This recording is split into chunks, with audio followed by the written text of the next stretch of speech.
Okay, so this session is going to be about creating a brand for private label.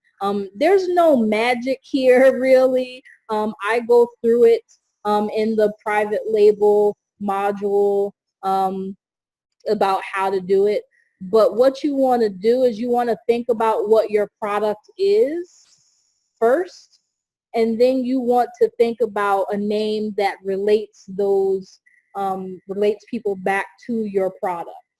If you can find that connection, then it's great. If you can't, if you can name it something that is memorable, then that's also very helpful.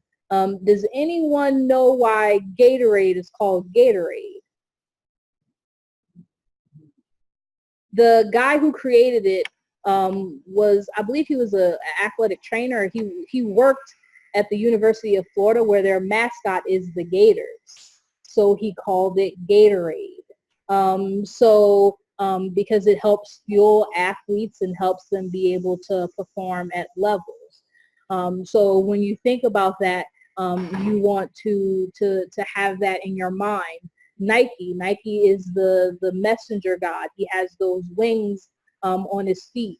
And having wings on your feet helps you be able to travel fast. So Nike basketball shoes, you know that you're going to be able to really put the moves on your competition on the courts.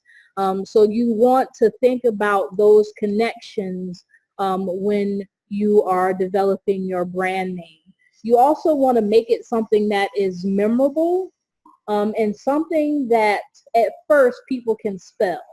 So Havaianas is a very popular shoe brand. If you asked me how to spell Havaianas right now, I probably couldn't because there's like I's and A's all over the place. But I know what Havaianas are.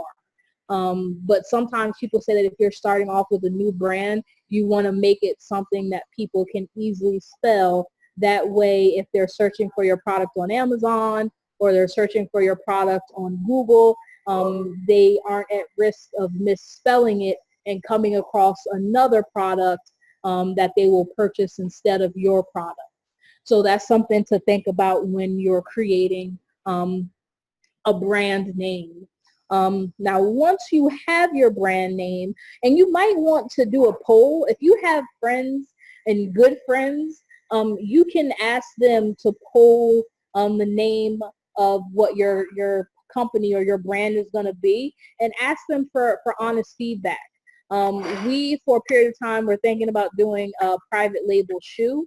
I really don't know what happened with that, but we had two names and one of them was just like silly and the other one was really catchy. Like I can't remember what they were, so I guess that should tell you something. One was like it was like free life in French because the shoes were going to be French shoes. Or no, it was like free time. Temps Libre, that's what it was. So that was going to be one of the names of the shoe. So you want to have people remember what it is and what it stands for, and there should be some kind of message behind the name. Now, once you have the name, you're going to want to have a sweet design or a sweet logo to go with your brand. Now, there are two main ways that you can do this, and I mentioned it before. One is 99 Designs, and one of them is Fiverr. Now, I prefer 99 Designs to Fiverr, and I'm going to explain to you why. The way that 99 Designs works is it's a company or it's a competition. You pay $99. You fill out a survey of what you want for your brand, what your brand's message is, what colors you prefer, what vision you have for your products. And then what it does is it posts that job on a message board for graphic designers. And then it specifies how long your design contest is. And then you just get all types of designs, submissions from people, and then you can give them feedback. You can tell them, I don't like that design. I want you to do another design.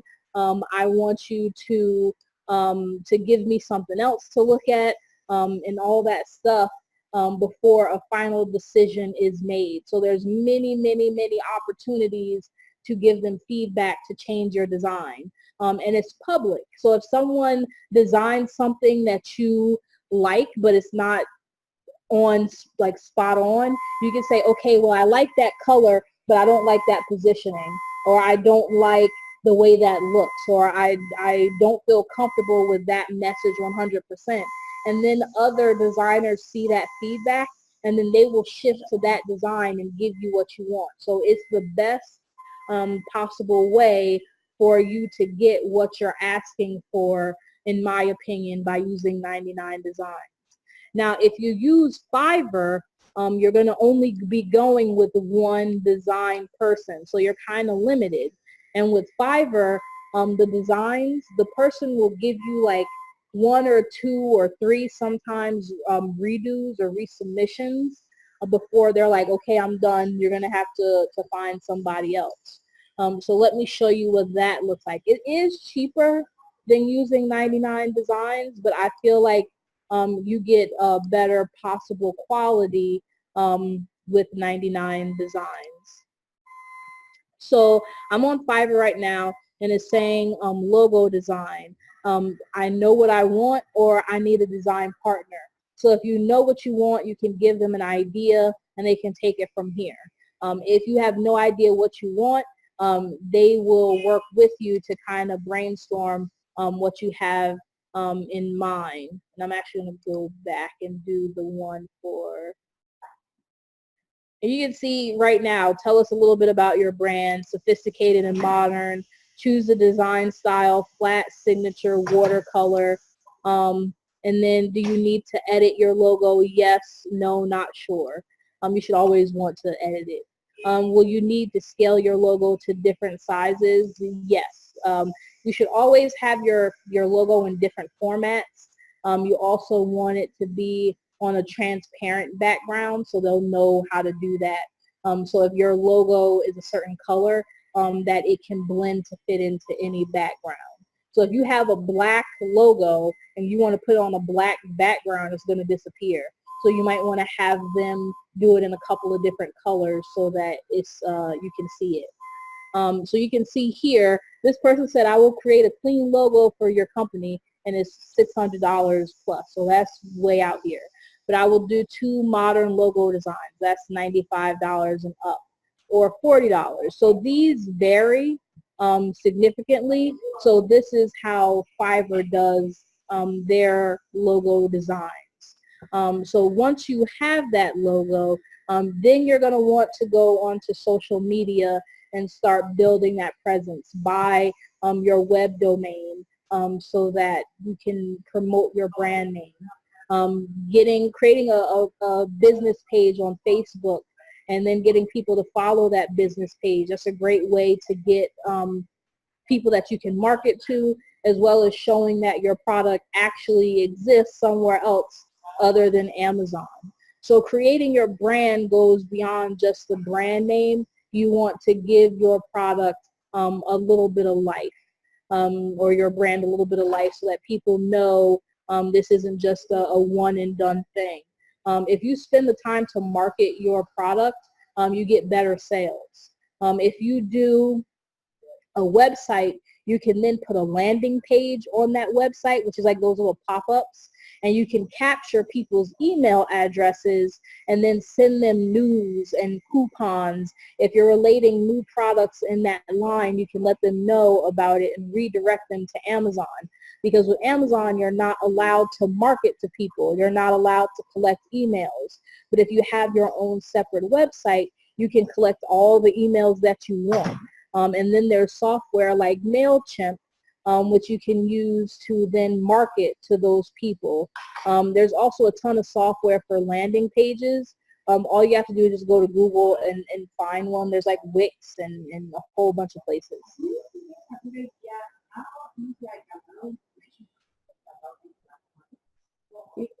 Yes. And then they said that we have those, we can use panels like to make the landing page. Yeah. And the panels to make it possible. But it's possible to do that with Amazon too. Yeah. Yep. Yep. Mm-hmm. Yep. Yep. A lot of people do it. The only thing is in